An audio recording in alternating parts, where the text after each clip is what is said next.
All righty, here we go.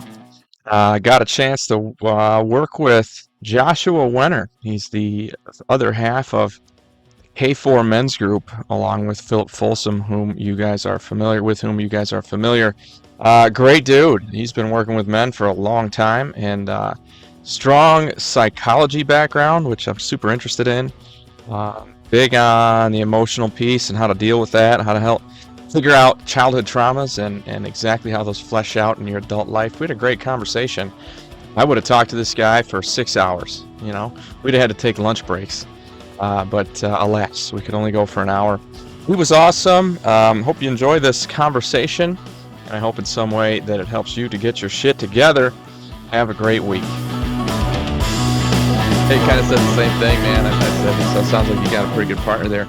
He's like, "Hey, you talking about my wife or you talking about Joshua? What's the deal?" Because they're pretty much the same. He's just saying, yeah, that you guys have a high level of connection there, and that's a good thing. So how did you get going on? You said you were doing this before you connected with Philip. What made you want to, help men? What made you, was it the veteran background? What was it? Yeah, it's kind of a long story of wherever I got in, but try to give you the cliff notes is I grew up, in most of how culture works. So I'm just to give you a little bit of perspective, how we're set up is Philip's more on the like frameworks, leadership kind of side of it. And I did a lot of leadership work as well. And then I've done a lot more of the emotional regulation work. So a lot of my work is more centered around application, taking frameworks, taking things and applying it to get results. And so I didn't have as many frameworks initially when I met Philip. It was more like I just knew how to get results more intuitively. I didn't for the emotional stuff. Leadership stuff has clear frameworks, and now I've made a lot of frameworks out of it thanks to Philip supporting and kind of guiding of like, here's a framework and here's what it is. And I was able to build a lot of my own methodologies in, but in general, that's kind of the pieces. So I've been doing men's work for over a decade, and I mainly got in because I had a lot of my own grief and my own trauma and didn't have tools to deal with it. And initially used the old peak performance strategies, put it in a box, go handle shit. And that works great for a lot of things. It doesn't work for heavy grief or things that you can't quite fix or that keep showing up. So I had to learn some new tools.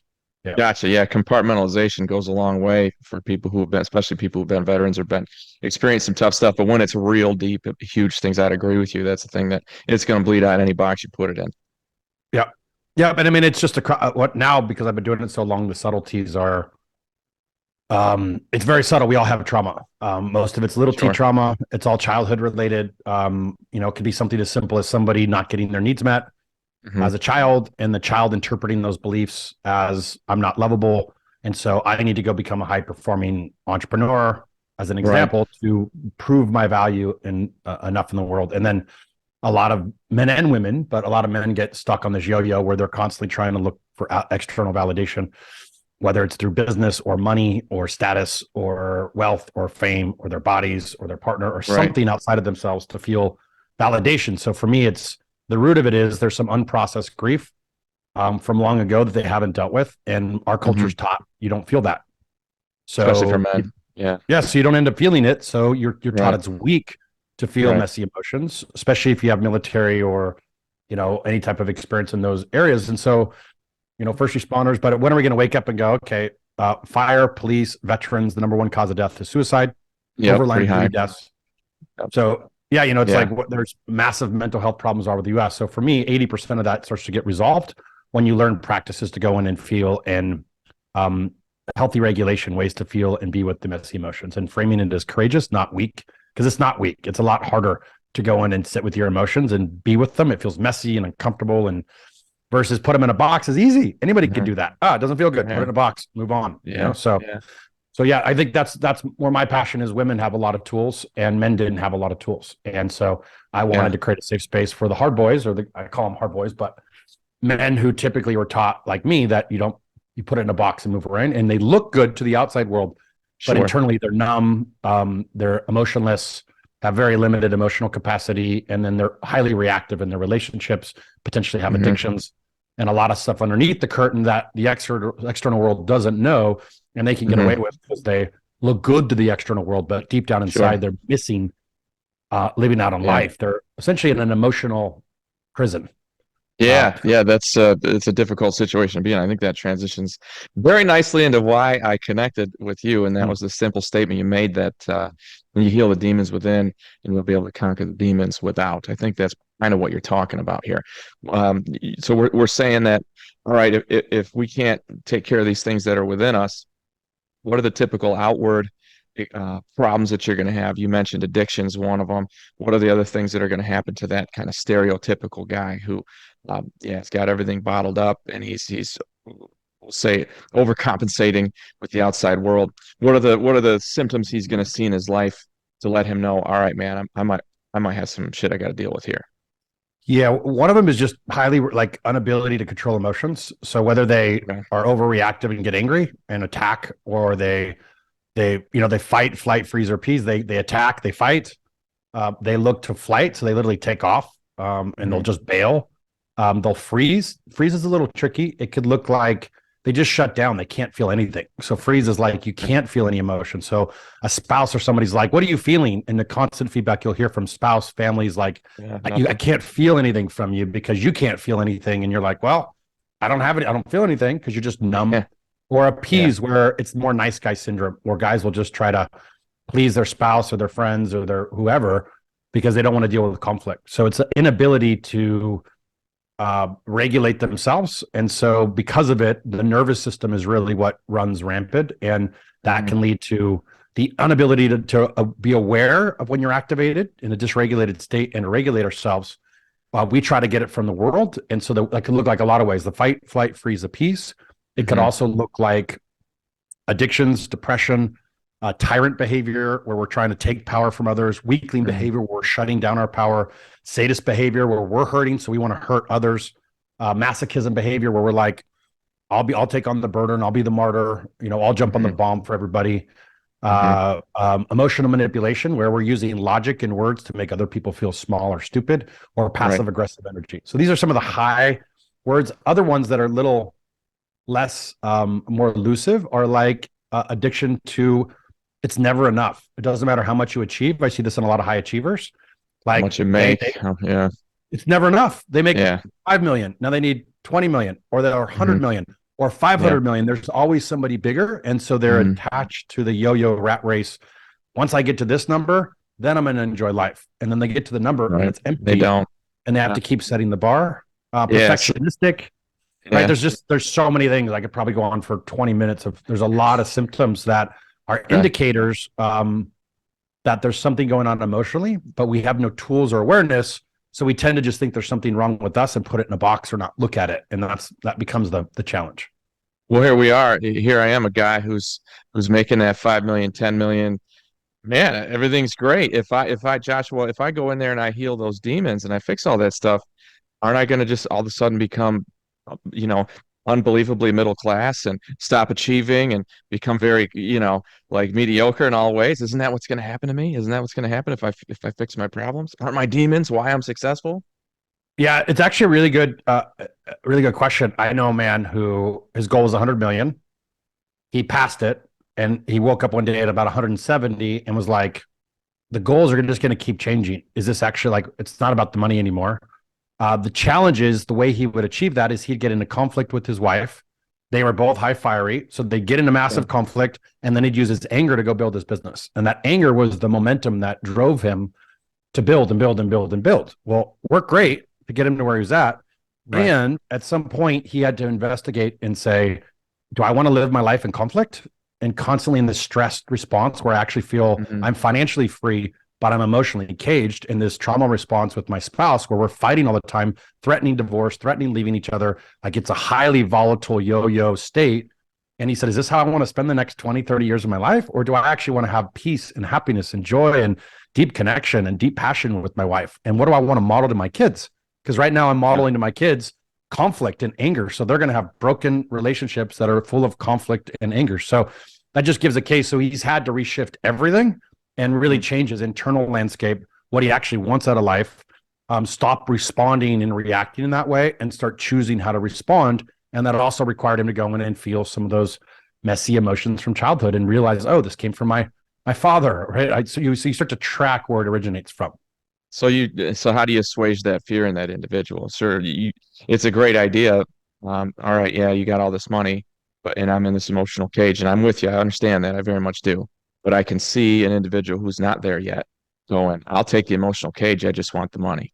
You know what I mean? So how do we deactivate that? My assumption would be that the sooner we attack a thing like this, the younger you are when you figure it out, the happier your life's going to be for longer, correct?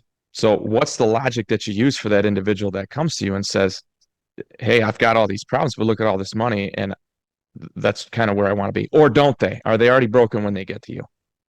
So it's a really good question. How would I describe it? it their assumption is wrong. They're assuming they need this anger and this conflict to They go need to it to get be the result. successful. And Yes. what they don't realize is when they get into that it's a hyper vigilant state, they're actually activating themselves. They're getting into this high charge conflict. That high charge conflict is creating higher stress, so it's increasing risk of heart Cortisol. problems, Yep.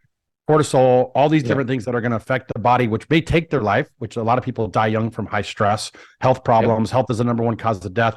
Cancers, like all this other stuff builds from being stuck in emotional regulation, the loss of ability to have children. Like there's a lot of things that can come from living in it. One.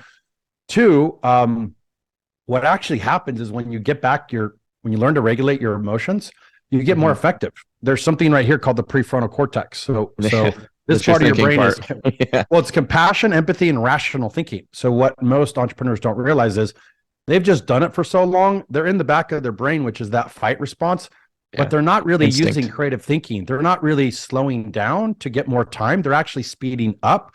And so they're making knee-jerk decisions. They've just done it a while, so they're good at it. But in actuality, what ends up happening when you learn how to regulate is you slow down and you're like, oh, Yeah. my day that just flew by like Groundhog's Day, day after day, I'm actually able to stop. And like, it's almost like time compresses and you're able to see things more clearly. Like, oh, you would make a totally different decision. So you may, as an example, you may make better decisions that actually make you 10x more money without your time involved. A lot of entrepreneurs dictate their time and don't realize how stress activated they get. And when they Gotcha. start becoming aware and doing the work, they're like, oh, wait a second. I can do this much faster, much more efficiently without the emotional reaction by putting somebody in place or doing a strategic deal or thinking using my brain versus just hard brute force. I can think more creatively and find a better solution to this, and I get to keep my peace. So what they find is their peace becomes more valuable than being handcuffed or chained to that, and their business grows even more. They get it out of the way, and their business continues to be successful, but they get their freedom, and they model that to their culture, and that's typically what happens. Instead of being the entrepreneur who's working around the clock, busy, that's the culture you create. Your whole team, your whole culture, stressed out, depleted, tired. They're in a trauma response. Yeah. Instead, they get to be relaxed and start to think creatively outside the box. And so the culture feels good and the business goes up. So that makes sense. And then how about that relationship with the wife who's also in that same cycle of, and that's what she's comfortable with. And and I know this, that we tend to seek our definition of normal, even if it's very unhealthy. Whatever you were taught was normal as a young man, that's what you're going to seek. And I watched that happen in my own life. So what then typically happens with the wife? She's used to that. Now there's things are going to change. That's got to be a difficulty. I mean, how does that usually grow? it is hard. Again, it sometimes causes, it doesn't always work out, right? Because what happens is both people need to change. And so what ends up happening is they either both want to grow and create a peaceful life, or somebody wants to stay addicted to the trauma response, the fight response. And so thankfully the couples that I've seen both want to do the work. And so they're like, hey, how do I change these programming? Mainly for their kids. They're like, wait a second, I don't want to live the next 20 years of my life stuck in this fight complex. Like, how do I have fun and make love and see that like you've reached financial freedom? Or a lot of people, it's not even financial freedom, emotional freedom. Like, how do I just enjoy my day? Right? How do I enjoy my day, day by day, without that feeling of like my spouse is going to leave or my marriage is going to end, or like there's just it's a very hard on the nervous system. So what I find is spouses initially may be resistant. And then when because I've mainly seen it with men. I'm just now starting to work with women who are doing it, but I've been doing men for a decade. When men lead the way, at first the spouse can be reactive. If they want to stay there, they will stay there. But a lot of times they're like, oh wow, when they test you and you do honor your boundaries and you don't go to that old behavior. It's like if you give somebody a brick and they don't take it, like they can't play the game. And so what happens is it either forces them to do the work and change, or go back. So it kind of puts them into like, do you want to grow with me? Because I'm not going to react anymore. This is what I want, and this is where I'm going, and I want you to come with me, right? So what I have seen is it creates a lot more passion and presence and like healing. And then fortunately, the spouses I've seen have said, I want to come with you.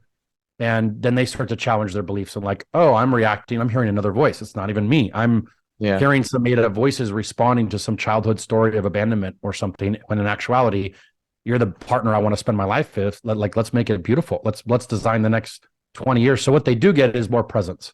And when they see more presence and more connection, I haven't heard another common thing where kids will say, like, I've seen a household that was divorced, and the kids would go back and forth, and the kids for the first time started not wanting to leave. Where usually they're like, let me get back to mom's. They would never say anything. And now they're like, Dad, I don't want to leave you anymore. Or Dad, like, because they're present. Like, and that's what happens when you do the work inside. You stop like avoiding everything in your life and being so distracted by life, trying to get away from your pain. You start to handle your pain, and then you're present. You're like with you, have a relationship with yourself. You're present. You can see your kids or your spouse. And so they feel it. They're like, oh, he's here. He's not forward in the future on some business idea or, trying to get away from the past. He's actually with me right now. So that's the biggest benefit, I'd say, is presence, which you can't get that back. And when a spouse sees that, oh man, for sure, that's the change, right? They're like, oh, they're with me. And you only get a moment with your kids. They grow up real fast. So that presence is a key thing. You're right. It is easy to get into the gear of, Monday, Tuesday, Wednesday, Thursday, Friday, and just repeat. Everybody, I think I read this quote the other day that so many people are living the same 6 months over and over and over again. They're not making the changes. They're not getting up. They're not making those adjustments. And I can, like I said, I can attest to that idea of, I think people would rather be dysfunctional if that's the normal they learned when they were young than be happy, and because that's abnormal. So I'll tell you what happened with me, and then you can comment on how normal or abnormal, how usual that is. So I know that I had a great relationship with my dad growing up, but at some point he and my mom started having trouble, and that's when he and I started having trouble, right? He became this impossible to climb mountain. Still a great man, all those great things, but couldn't get the support that I wanted from him, that I needed from him. And I eventually went off on my own to decide, all right, I'm going to have to do this on my own. He's not going to be there. But I learned that piece of, this is what love is supposed to be. You're supposed to be climbing this mountain and never really get to the top, like Sisyphus, right? So then, of course, I end up marrying a woman who's just like that. So I figure, somehow subconsciously, I'm trying to fix my relationship with my dad with this woman. And then when I finally, when I got, married, I'm like, we're going to probably have kids here at some point. I want my dad around. I chose on my own to fix my relationship with my dad. And so I did all the things I needed to do, took a couple of years, and I got that relationship fixed. And as soon as I did that, I looked at my wife and I'm like, what the hell am I doing here? I mean, like the piece that made me want to be there was now gone because I had healed it within me. So two parts there, man. For your typical guy, and again, think about this from the listener's perspective. All right, I'm a guy that I'm in that position. How do I heal that original scar, and then B, how do I deal with the fallout from that? Because like for me, the fallout was I ended up getting divorced, right? So and I'm happier and everything's great, and it's no big deal. There's no trauma anymore associated with that, and I'm glad it went the way it went. But again, I'm looking at this from the perspective of the listeners, guys who are like, yeah, I realize I'm in this cycle, and these are the things I'm worried about fixing it. How do they go back? How do they figure out what's the thing that's causing me to do all these things? What's the original trauma? How do you get there? Let's start there. How do you get to that trauma? It's a tricky question, and I would say there's not just one. I'd say there's a series of things that happen, and those series of things, it's an awareness conversation of identifying. For me, I'm very somatic based, very body based. So for me, we're becoming highly aware of the body, what things get reactive, and you track the reactivity. So what highly charges you? Highly charges, highly triggers, highly reacts you, and then when you do get highly reactive, you have to start to investigate. And if you can recall the memories, you could do the work more longhand recollection. If not, like I didn't have memories, so I had to use somatic based tools where you're actually going into the body from certain sensations in the body, and the body actually pulls up memories of when you felt those sensations, and then you can literally blow up those experiences and dialogue, talk, resolve a lot, and it really gives a lot of clarity. But the big picture for me, if I had to summarize it, is that you're tracking the nervous system to become aware of what triggers you. And then you're Okay. tracking that back to your past. And typically there's unexpressed emotion. And then there's beliefs. As children, we have really tiny brains and we don't have the ability to fully comprehend what's happening. So we typically say everything was good and in my family unit, or everything was bad in my family unit, or we typically say, I didn't get my needs met and it's their fault. Fuck them, or screw them, or whatever. You can drop all the F-bombs you want, man. Okay, cool. Or I didn't get my needs met and it's my fault. And so one of Right. those imprints, we have to actually go back, and those are covering up the deep sadness and grief beneath it. So we have to go back and feel the pain and the grief beneath it. When we do, we release the belief system, and we could actually give a new narration to what actually happened, and kind of as an adult, like re-raise yourself almost. That's it. You have to father yourself. You have to basically give it's a parts work where you're basically taking the adult part of yourself, going back to the child part of yourself, identifying what's happening, being there with the child, feeling the emotions, and then educating the child to say, here's really what happened. Yes, you didn't get your needs met, and your parents loved you. They were just in their own trauma response, or they had a lot of their own pain They're maybe overcompensating from what they thought were the failures of their own parents. I feel like when I see parents making mistakes like that, people who are really concerned, it's because they're like, well, I didn't have this as a kid, so I'm gonna make sure my kid has it, and then they forget to give them what they did have, right? So the psychological part, or the nervous system part of it, if I'm hearing this correctly, your nervous system can be associated with memory, much like a smell, right? Where you smell the perfume of your girlfriend from high school and you'll know it immediately.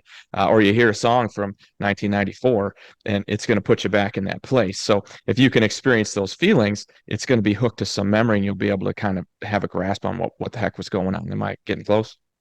Yeah, think about it as it's more the issues are stored in the tissues. So when we just stitch that onto a pillow. Yeah, it's like when we That's awesome. So as an example, let's say somebody was doing a practice, they would close their eyes just to kind of lay it out. Close their eyes, and we'd go in and say, okay, like they're like, hey, I'm highly reactive when my wife, I'm not getting again, she leaves. What I'm just trying to think of whatever scenario. They'd go into that scenario until they feel it in their body. Once they feel it in their body, they would go, where do you feel that? They'd be like, oh, in my chest. And they would describe the pressure, sensation, color, density, go into that piece. And as we start to go in and be with that piece, that sensation will say, when's the first memory that you felt that sensation?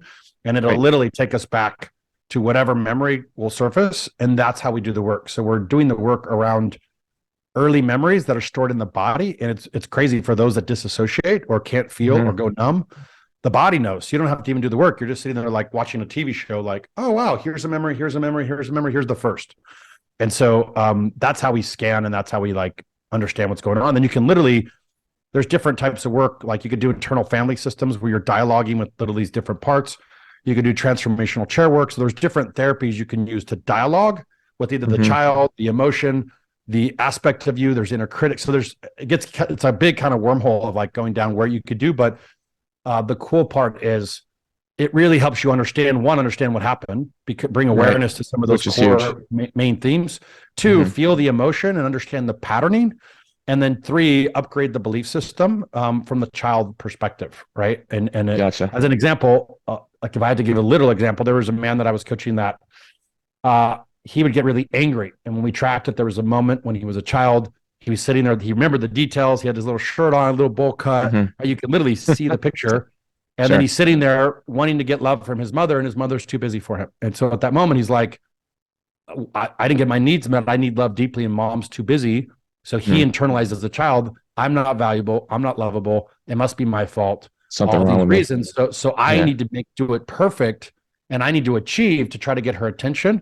And now you have a high-end achiever that's tied to perfectionism, right? Just as I give a small example of what happened once he realized that, he's like, oh, this is my narrative. So we were able to give the little boy the love he needed and also educate him. It's not your fault, right? You're just a little boy, right? So as an adult, you can educate that child and like shift the way the child's thinking, and it changes the perspective, and it relieves a lot of this deep emotion. And a lot of times people haven't felt it. So they go back to this 5-year-old boy or 7-year-old boy or 12-year-old boy, and they're feeling it for the first time, and this deep emotion comes, right? And then and there was another moment when he tracked, his sister left the house, and because his parents didn't give him any love, his sister was like his protector, and then she left. She's gone. And then she abandoned him. So so again, you start to track these things that you forgot about for 20, 30, 40 years, and you're like, oh, that's this memory that whenever somebody triggers this, it's triggering that. And so it connects the dots. And you're like, my day-to-day life is being run from a 8-year-old brain or 8-year-old nervous system that Or is trying emotional to protect setup. me Yeah.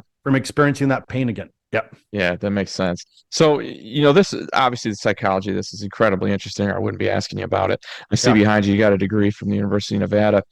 So you have an academic background in this sort of stuff, I suppose? I actually don't. No, I actually studied finance and accounting when I was in school. And Really?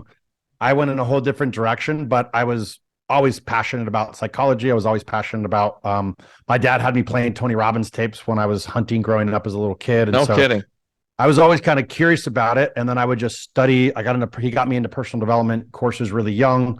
Like He rapport was a leadership. cop, I right? think I was, what's that? Your He dad worked was a for the cop? police department. Yeah. And so he got me into like 14 or I think 15, he got me into the rapport leadership, my first like personal development. So I just was always learning and growing. And kind of, I think that was one of the ways I related to my dad was like, oh, I'm going to do these personal developments. And he liked the stuff. And so we connected around that piece. So it became one of my drivers. But no, I think a lot of it came from one. I mean, I was a speaker and trainer with Tony. So I was deep into like his Wow. world and all the psychological tools. I mean, he's more like NLP, timeline therapy, hypnosis, some of those more mind tools is kind of how I experience it, some subconscious. And then I've just been an obsessive, teacher and reading courses, Yeah. constantly taking trauma courses, therapy courses. Yeah. Probably the only outsider in a lot of courses, but I tend to find a way to get in and learn and then apply. And then I did a film that I've been 10 years in the making of interviewing grief and trauma experts. And so I've taken a lot of like certification, like 12-month certification courses. So I've just done a lot to like heal, I guess you could say, on myself. And Yeah. so Oh, for sure. And that yeah, it's not I'm a, always it's, my it's, first student, you know? Yeah, yeah, it's a strength, Joshua, for sure. I mean, I'll get that same question. What makes you qualified to talk about this stuff? My degrees are in English, for crying out loud. I used to be a high school teacher. That's Mm, somewhat unrelated to this. So, mm. what makes me qualified? Well, I've been doing it for a long time. That's what it is, right? Yeah, yeah. Yeah, think about teaching was the same way. Like, we're going to teach you some stuff in the classroom, but I didn't know anything about it until I actually went and started doing it. And so that's what it is. So you've created your own PhD program and you're living it. Yeah. That's Yeah, I good. Sounds actually, more effective. yeah, about 5 years into doing these, so I would do retreats in the mountains with men where I'd take men out and I'd reframe grief and loss as a courageous subject. And then literally it Hmm. would be a lot of this hands-on work where we'd offload heavy emotional trauma and pain and do a lot of forgiveness work. And so I was naturally super intuitive of just knowing how to do it. I guess I did it on myself and then I knew how to do it for Yeah. others. And so, but I'd already been doing that for 5 years, running, 4 or 5 retreats a year and putting through a lot of guys and doing veterans and first responders and seeing all kinds of crazy shit. When one of my buddies is, I was like, oh, how do I bring this to more of the world? When I started getting feedback like, oh, dude, what you're doing here is really outside the box and it's really therapeutically correct, from like a lot of therapists that came through were like, it all makes sense. It's just you're tying together a lot of different therapies to actually get these results. And so I said, hey, should I go get my PhD? And they were like, and actually become a therapist or a counselor. And they were like, why? Like, you've already been doing it for 5 years. You're already getting clients. You're already getting results. Most people get in when they want to like get clients from it, and you already have that. So you skip all the red tape and you're continually learning too. It's not like you're like, it also, because part of why you want credentials is one, they teach you efficacy. They teach you have to continually study to keep it. And there's a board protecting you. But I have counsels of men that I look for and get feedback from, and now women. So he's like, you're doing all the things that you would be required to do. So it doesn't make sense. And you could do outside the box stuff, which you're not under any regulatory authority. Because I do on occasion some really messy things. And I don't have to report people. And I've done that on occasion as long as somebody's honest and tells me the truth and is willing to do the work. Because my belief is, where do they go? Here's, I'll just say it like this. Where does somebody go if they can't say anything to somebody or they're going to be reported? They don't say anything. And what I've learned from doing so much trauma work is the hurt. So if somebody is hurting somebody else, it's because they've been hurt the same way majority of the time. And if they don't heal and put this thing back, they're going to continue to create the problems versus creating the change. So I have done some outside the box stuff. So it kind of gives me some leeway. That's great, man. Having that ability to move around is fantastic. I've found the same thing that, if you go through an academic program, it can be somewhat limiting. It does give you that credibility, but I mean, if you're just starting out, that's all you'll have. You've already got the legwork done. So how are these? I'm sure these guys are finding you at this point. How did you get going initially? All right, man, I'm interested in this. I've done the work on myself and I think I can help some people.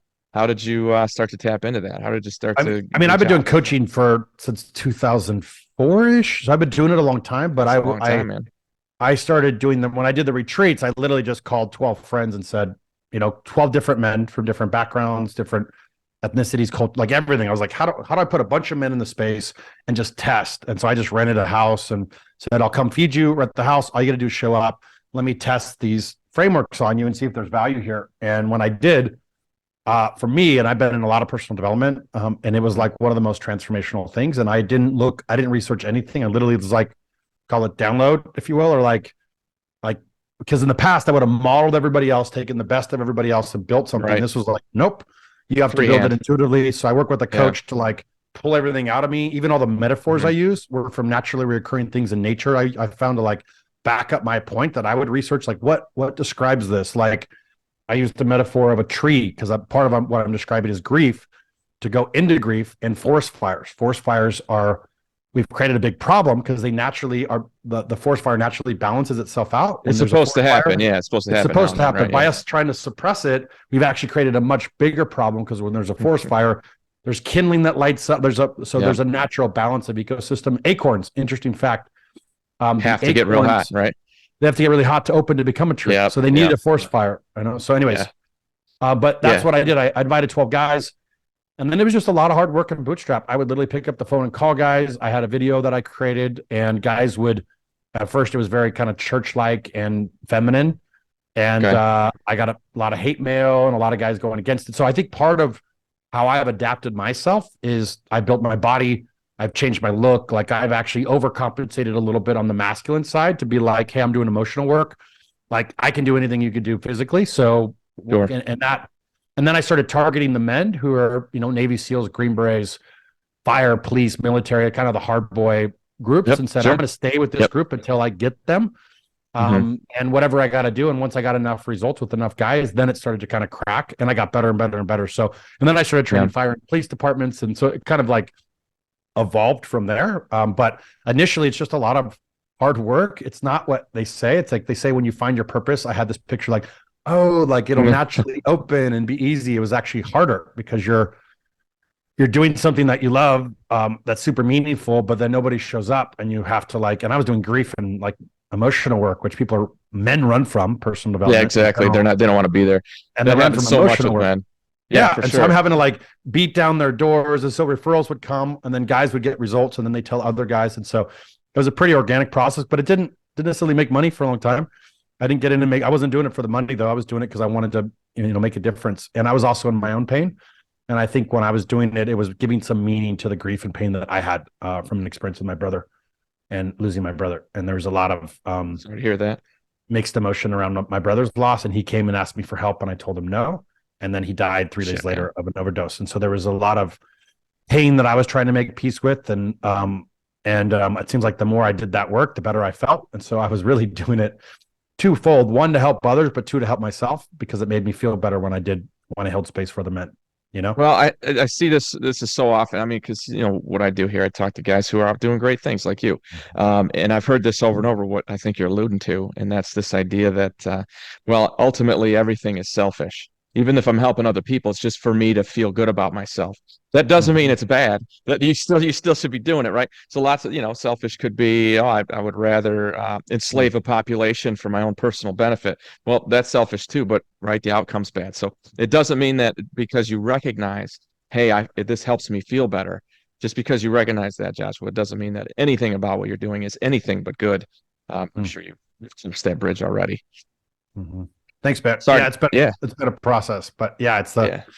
I'm in a much better place. It's just, I guess what I'm trying to paint the picture is for anybody getting into the work or starting. I mean, I've been at this a while. It's a long journey. And probably one of the best pieces of advice I got is one of my mentors, Ken Druck, who's been in the field a long time. He's now transitioning out of like the grief space and more into like helping baby boomers live a great life. But I mean, he sat with Boston bombings, families, 9/11 families, Sandy Hook. Like he spent time with families for a couple decades. And one of the things he said is, hey, if you've chosen this path of grief and loss, like accept it may take a lifetime. There may be periods that you take a break and going to take care of yourself. And then if you get called back in, like really, like it may take a life, your lifetime to do this. So it really gave me permission to not feel like I had to figure it all out, and that to take time to take care of myself. And it's hard when you're doing deep emotional processing. You have to learn a lot of tools because you take on that energy.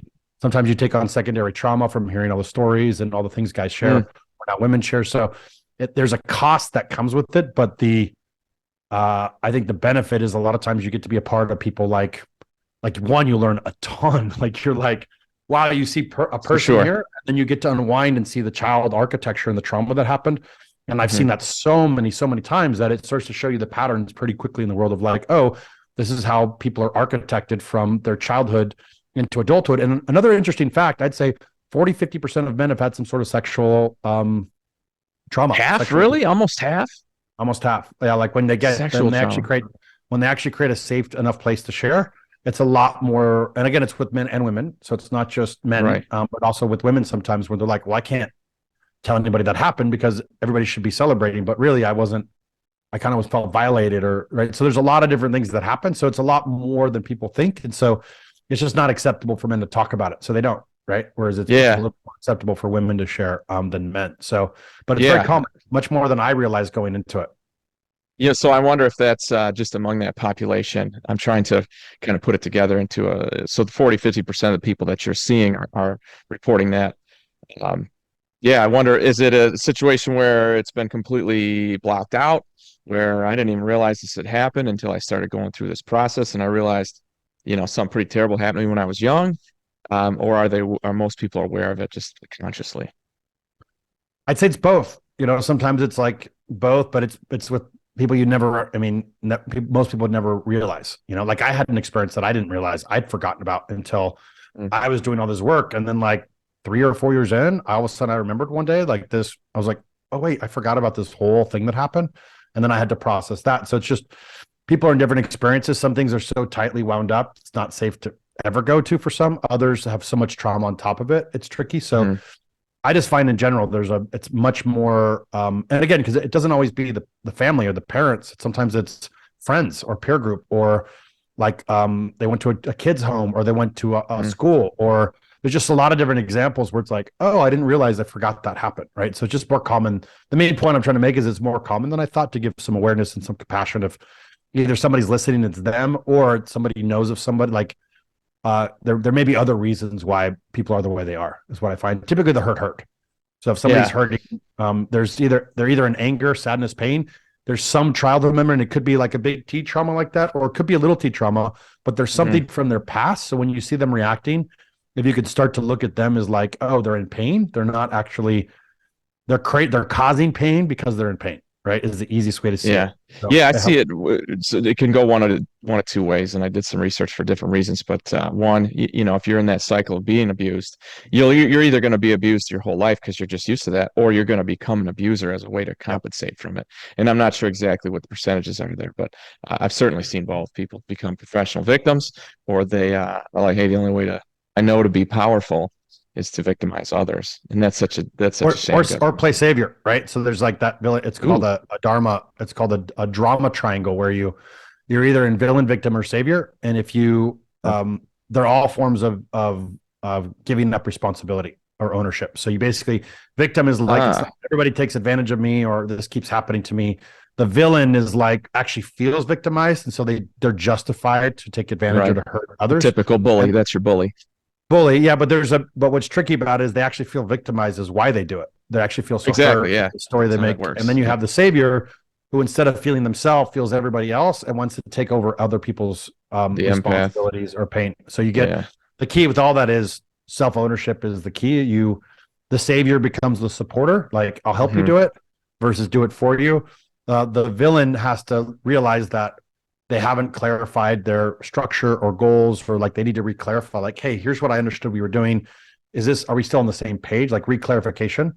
And the victim needs to take responsibility, right? Well, they all need to take responsibility, but it's like, hey, how do I start to create some action and movement versus feeling like I can't do anything? So there's slight ways to move out of all those.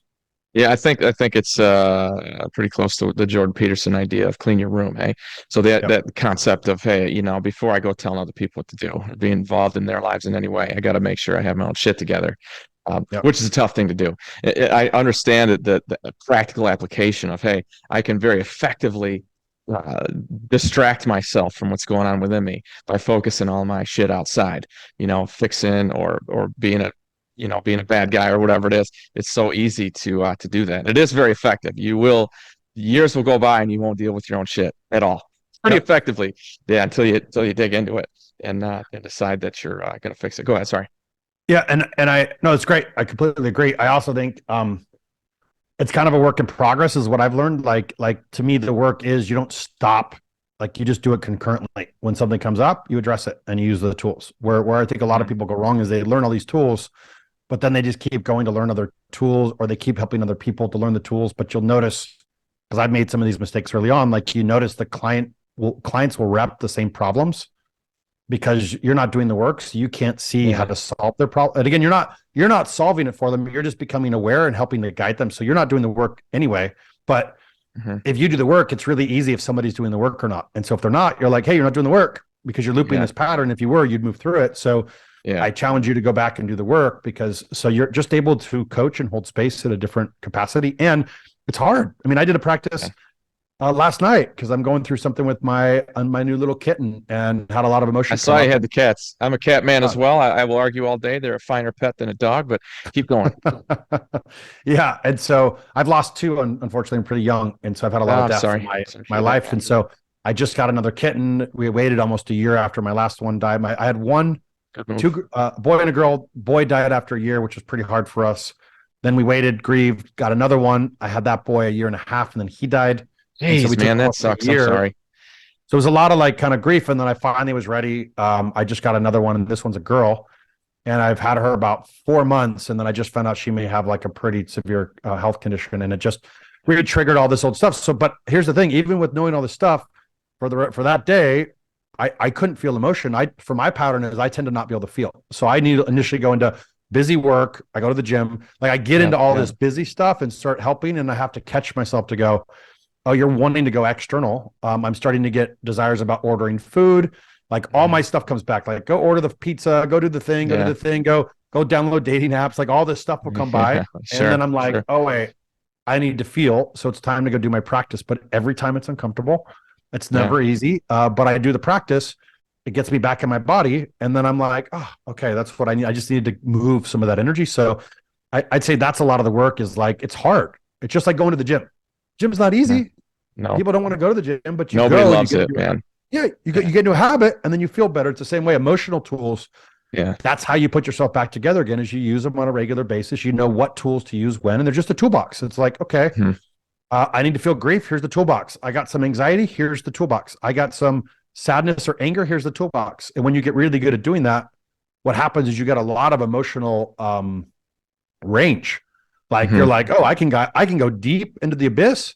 I can move all this stuff, and guess what? I can come high up here. So what it gives me is like, I can be really present with somebody through whatever they're going through, and non-reactive. I'm just with them because I've gone through all my shit. I'm not reacting to their shit. I'm like, people can't be there with you if they haven't gone through theirs because it triggers them too much. And now you got two crazy people. That's not gonna help you. But if you do the work, there's nothing there. You're just empty. So you're like, oh, I'm with you. And when you have a peak experience, the subtlety is like a sunset. You get more senses. Like you get more of your body, because if you're living from your head and you're not doing the work to feel some of this messy emotional stuff, it's all in the body. So we're literally trapped in our head, living the world through our head. We're not feeling anything. So when you do the work, you have to go down and feel. And when you can feel, you're like, you're like, oh, I can feel, I get more of my senses. I get to take more input, more data to take in.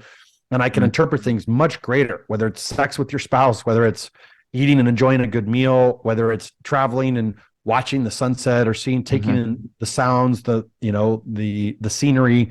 It's just, life gets much better. It's just, it requires hard work. And it's like anything else. I haven't found an easy path to it, right? There's not like a quick pill you could take. I wish there was, but unfortunately there's not. So, yeah. So where are you with, this is kind of a canned question for you. Most of the work I do is about masculinity, right? So my newest book is called Reviving Masculinity. I'm trying to bring some tools back to young men who maybe were raised without a father present, which is becoming more and more and more common. Social factors are pieces to that as well. What are you experiencing as far as that? Is that a thing that plays into, and because again, you're mostly working with men. I know you're branching into women. Um, where are we with that right now? Is it a thing that someone has something to gain from? You know, when I talked with Jack Donovan, we had a great conversation about that. When I talked with Johnny L. Sasser, same thing. And Philip and I talked about it as well. I wonder what your opinion is. Is that a thing that you've thought about? What's going on with masculinity in our country? Yeah, it's a great question, and I'm really glad you're writing the book. We can't get enough men engaging and putting more content into masculinity. I think we are the problem. We're also the solution. Is my big picture take Very on much it. agree. So Yep. the big problem is a lack of initiation. Through my lens, is a lack of. We are a bunch of adolescent men who haven't had fathers or haven't been raised from initiated men.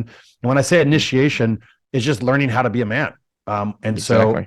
which involves we use the framework maps tools, to do it. But really what Hmm. that means is like, how do you engage in conflict? How do you emotionally regulate?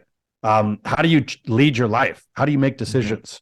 Like, what are your value system? Like, what are you here for? How are you driven? Like, there's a lot of questions. Can you delay gratification to focus on your purpose? Can you take Can you care of your find a purpose? finances? How about that? Yeah. What is your purpose? Are you living Yeah. it? Can you take care Yeah. of your finances? Can you balance a bank account? Can you constrict yourself? Are you bleeding out with your food, workouts, addictions, processes, or can you manage those? Right? Like, if you Mhm. can't manage those, how are you supposed to manage your life? So I think there's a lot of components to healthy masculinity, and how are we supposed to lead others if we can't lead ourselves? Back to what you were saying earlier. So if we could do the work to lead ourselves, if we're surrounded by other men, which is super critical, that also can Absolutely reflect critical. back and engage in healthy conflict, which is really hard to do. Most people can't do it well. Um, that's how you get good feedback. I mean, Philip will tell me, I think at one point he's like, you're not allowed to date these type of women anymore. I needed to hear that feedback, right? I needed Yeah. somebody in my circle to challenge me and to engage, but I didn't look at it as shame. I looked at it as accountability. So I Yeah. think it's a really valuable conversation. And I think I'm not a fan of any political candidates as an example. I think that's an example of a lot of adolescent across the board. I don't really get too much into politics, but I just look at a world where what would it look like when every single candidate, no matter what side they were on, we were all stoked with and couldn't, Hmm. like, we won no matter what. They were all That's good what the world choices. is, where all the choices are a Yeah. win. You're just a matter Yeah. of differences amongst them, but they're all leaders Yeah. I respect. And typically, whether it's men or women, there's not a lot of that. So I think what I very bringing much agree. masculinity back is like, hey, do the work to shore up your life internally, get aligned with your purpose, get aligned with your values, shore up Mm. your addictions or the areas that you're Your bleeding out, weaknesses. essentially old Yeah. traumas on your past. Get into the practices that'll get you on track. Get into gaining vitality in your life, because that's what it gives you when you stop bleeding out with all your energy dispersed from distractions. You could be with your wounds and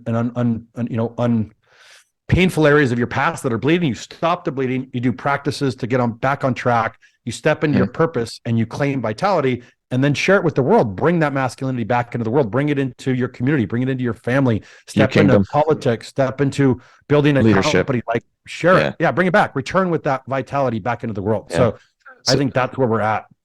so what, you can tell me to fuck off because it's too personal, but what kind of girl were you dating, man? Because I'm a single guy too. And I've Yeah. gone through those roles. So what's the girl that Philip told you not to She date she anymore? was just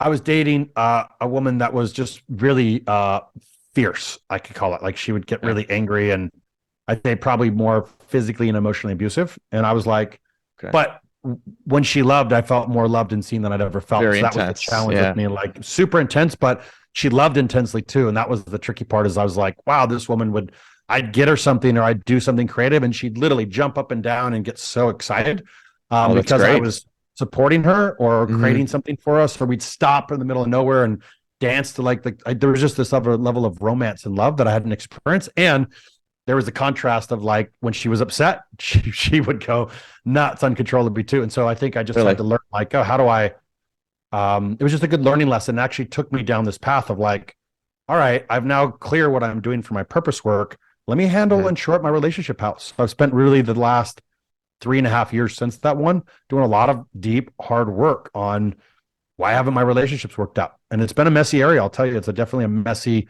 area of going. I moved back home for a while to be like, this is where it all happened. Like, Okay. what were my lack of boundaries here? Like, what was my awareness as a child that I've forgotten about?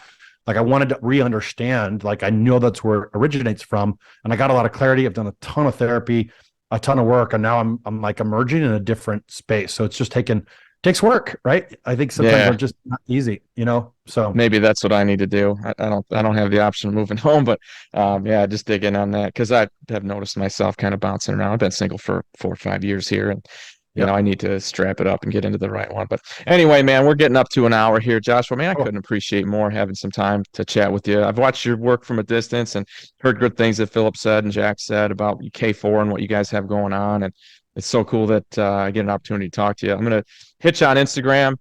Looks like you're a large t-shirt, medium. Yep. What do you wear? Large. Large. Yep. I'll ship you a copy of my book, some stickers, a t-shirt, all that stuff to thank you for being on the Awesome. show. And Thank man, you so keep much. kicking ass. Yeah, keep kicking ass. Keep doing great things for men and now women. And I'm glad to know you, man.